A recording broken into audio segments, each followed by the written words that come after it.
4 years ago, mid-2016, my now fiancé, 32 male, and I, 30 female, moved in together at his mom's house. She divorced his dad a very long time ago. My fiancé specifically wanted us to move in with his mother because they are really close. Typical mama's boy. Not long after we moved in, my mother-in-law moved out with her boyfriend in another town just 20 minutes away. So we stayed at her place rent-free, but of course paid all utilities. She kept her ensuite bedroom with all her belongings around the house, while we stayed in my fiancé's childhood bedroom. Since her house is a family house, my fiancé's brothers and sisters would come anytime they wished, very often unannounced. Sometimes they would stay up to a couple of weeks. It was their house as much as it was my boyfriend's. Mid-2017, brother-in-law stayed with us for about a month because it was going through a rough patch, using our car and everything he needed without a charge, of course, since we weren't charged ourselves at that point. When brother-in-law moved in, I was 1 month before starting a new, very tiring job, which my mother-in-law knew of. But she waited a couple of days after brother-in-law left, and me starting within a week, to tell us she wants her house back to renovate and then rent it, and that if we wanted to stay, we would need to pay the standard market price for the rent, around $1,200, average rent for a house like hers in the area.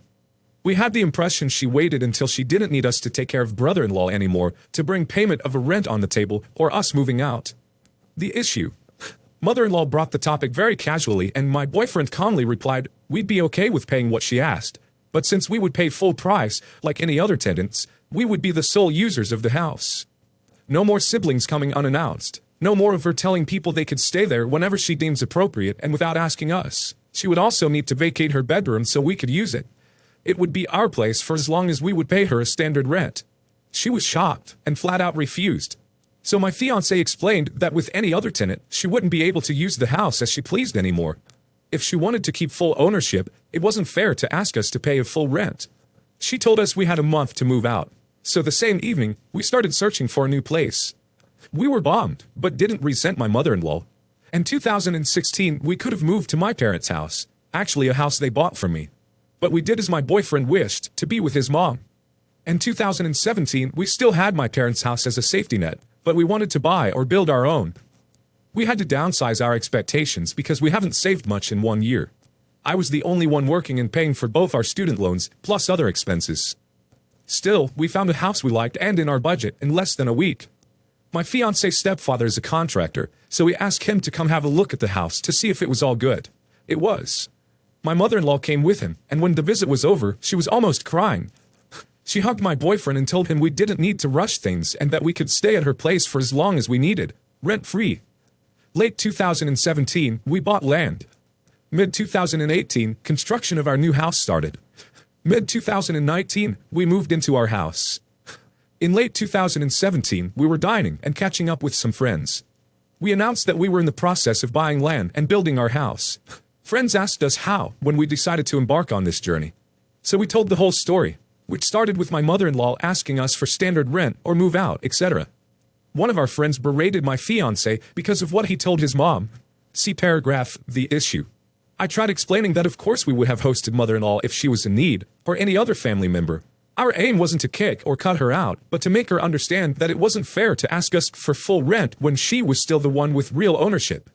We were willing to pay a rent up to $500 plus utilities. Mother-in-law could keep her bedroom and family could still come over whenever. But if she wanted us to pay standard rent, we would be standard tenants. She couldn't have all the money and also control over who could stay at our place.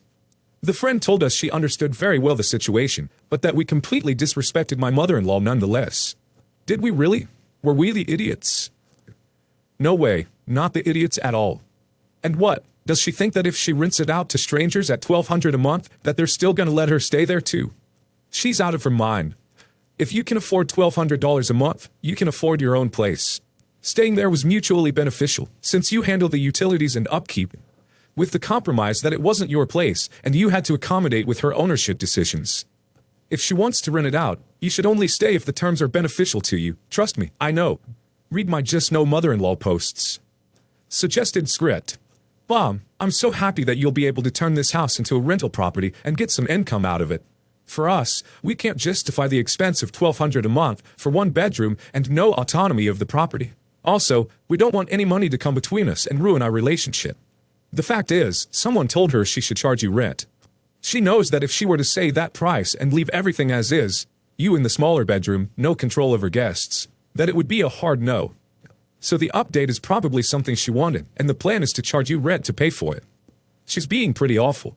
For other family who says you're being a jerk, they can come pay $1,200 for the rental, since it's such a good deal. It's absolutely nauseating how quick family is to judge for people not sucking up misery for the family, while being completely unwilling to do the same. The fact is, if the market is so competitive that someone will pay that price for that arrangement, the mother-in-law will have no issue finding a renter. And if she does, then she's asking you to pay way out of market rates, which is taking advantage. On Saturday morning, I noticed my husband was sending a lot of text messages back and forth. He is usually not much of a texter.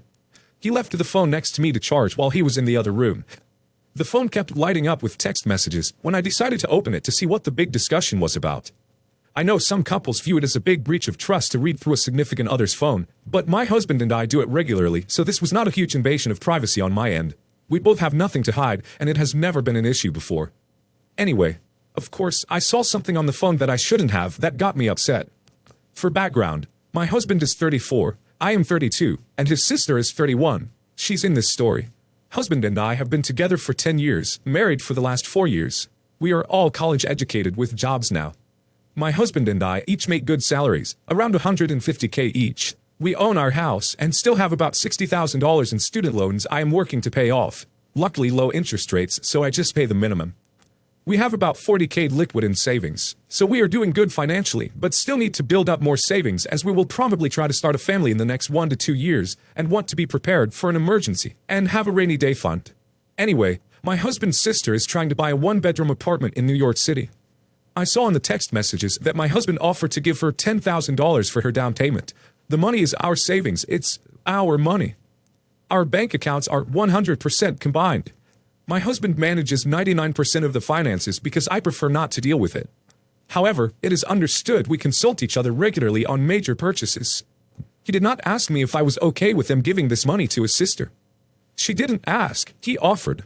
I immediately confronted him, calmly, and was like, "Hey, did you tell your sister you would give her $10,000? He said yes. I asked him when he was going to tell me. He said he probably wasn't. He figured I wouldn't notice, and he said he didn't think I would care about the details. I said, do you think $10,000 is a detail? He said, no, that's a lot of money. I should have told you about it. Are you okay with it? I said, no, I don't think I am. Anyway, we decided in that moment not to give the money. He said he would tell his sister and she would understand. He wanted the issue to go away after that. But I am still mad. I said this was a big breach of trust. I let him control all finances because I trust him to never, ever take advantage of my ignorance. Shouldn't you be able to trust your husband? So now, I don't have that full amount of trust I had before, and I want to open my own bank account, which frankly, I should have anyway. But am I the idiot for being totally upset and feeling betrayed about this? I grew up poor, and $10,000 is a ton of money to me. I mean, to most people, right? I am horrified you would consider gifting it away and not even telling me. Edit. We don't check each other's phones because of trust issues, but I understand why some of you think this is the case and why it signals a bigger issue. I'll try to explain.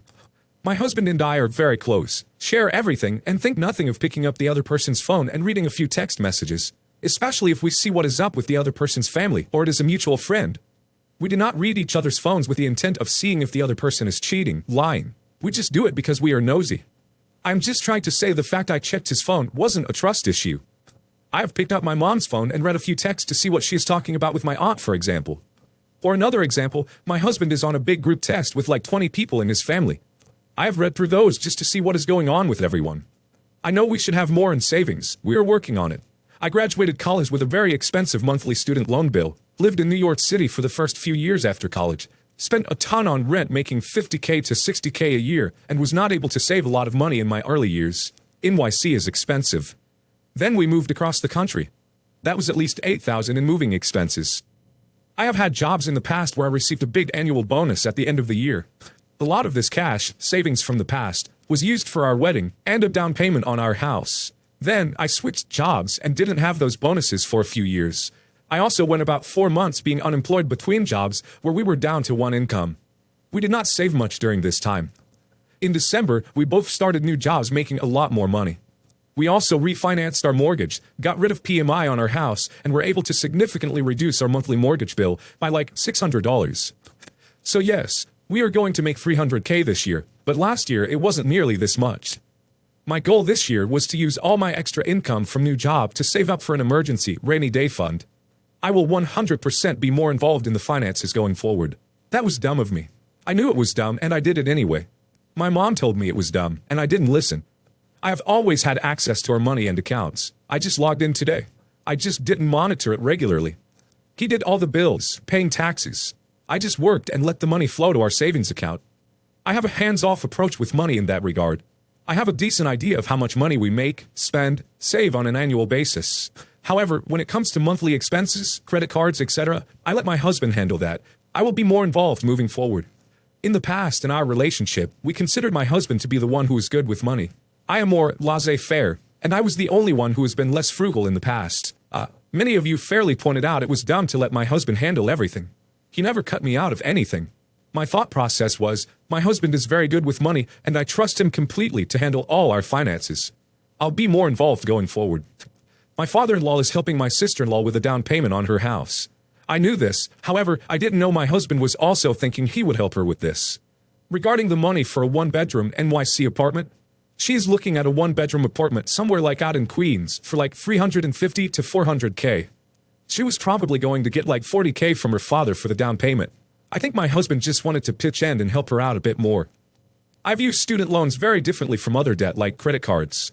This is a conscious choice we have made together. We carry no balance on our credit cards month to month, and with the exception of my student loans and our house, we are very risk-adverse with debt. I want to continue to save to make a future dent and fully pay off my student loans, but we also need to have a cash emergency fund. I really don't believe he has done this before or anything like this before. It wasn't until this year we had this much money just laying around. Before, all my cash/savings were invested in mutual funds. Pre-marriage, he didn't manage all the money back then, until I extracted them to pay for our wedding and down payment. He did feel bad, but he was 100% honest with me after I confronted him. I think he wanted to step in like a caring big brother, saw his dad offering money, and he wanted to help her too. I think he made the decision to give her the money impulsively. I did not immediately say we can't give his sister the money. When I confronted him, he immediately asked me if it was okay to give the money. I did think about it and decided while we have a bit of cash right now, we need that for emergencies and are financially not in a position to be giving $10,000 away. Our lives are just beginning. We're going to have kids and their college expenses and need to retire someday. I asked him if we have to give her the money now, if it was a promise and she was counting on it. He said no, absolutely not, and his sister and father would understand if he said he couldn't give the money anymore. Also, I am due for a bonus at the end of the year, and I told him maybe in January when I find out what this amount is, we can consider helping her, but we don't know yet what that is going to be. Also, I did not grow up in poverty. I just grew up poorer than I am now. My mom, brother, and I grew up on my mother's teacher's salary. We always had food on the table, but money was tight. And my mom was, and is to this day, terrible with money. So I am just scared from that a bit, and really, really value the security I have today. Hope that helps clarify a few things. Final edit. The first thing I did today was check our bank account. I logged in no problem. He never cut me out of anything. I know I said he manages, controls the finances, but what I meant and should have said is that he pays the bills. I have open access to everything. All our money was there. No crazy stuff happening. When I got home from work, I sat down with the husband over dinner. Told him we needed to talk through this and make sure we are on the same page. We agreed he was a moron and made new rules for why this can never happen again. Agreed we will discuss any purchases over $500, no exceptions. He listened and apologized and explained his side of the story. Maybe I'm an idiot, but it does add up. I don't think he is a nefarious liar. He has a big heart and wanted to help his sister. He was still wrong. He still ducked up. But I can forgive this. Basically, yes, it was a red flag. I'll learn from this, but I don't think I need to hop off a sinking ship into a lifeboat just yet. I promised to be more active in the finances. I'll make sure he knows that I am watching everything. He promised to make it easier for me by compiling all accounts into one place, etc. Not the idiot, but that is my fear that 10 years from now there will be another incident, but it will be $50,000. You know the saying, fool me once, shame on you, fool me twice, shame on me. I don't want to be the fool in 10 years. When you have joint savings, it's not a single person's to do what they want with it. My wife and I have our individual savings and a joint which is accumulating for our future home. He's the a-hole for making a decision about the money without you. It's a good thing he relented and decided not to go through with it.